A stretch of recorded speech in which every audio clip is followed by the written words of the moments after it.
ว่าแดนจำปาเหมือนดังเทวาปั้นเป็นงามธรรมศาสตร์ปราสาทหินวัดภูโกแปงฝนทับพิงน้ำตกตาดแก้งแหล่งท่องเที่ยวของเมืองลาวนี่งามหัวสะพานใต้ข้ามไปสองฟ้าฝั่งสายสีสายของไหลหลังไหลผ่านลงพลีพีผู้บัดยังมโนตั้งอยู่เต็มสองฝั่งนาทีในอดีตความหักเฮานี้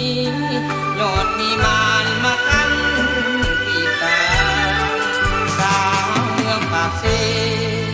เสน่ห์หอยยิ้มโสภาบางขมวนสังควรนวลนาหวังห่วงวิวากับน้องนงคานจำฝังใจในงานวัดภูมีน้องเคียงข้างคืนนั้นแสงไฟสว่างน้องนั่งเคียงข้างใต้แสง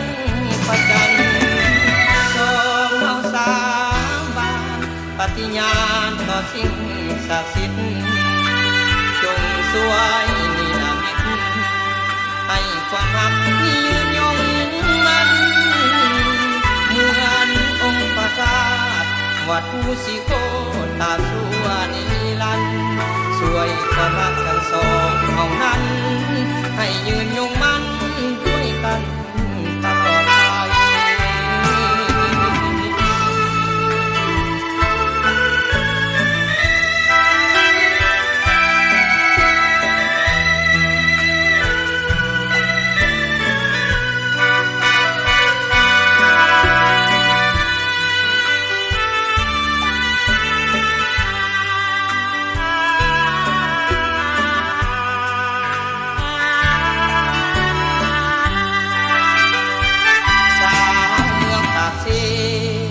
เสน่ห์หอยยิ้มโส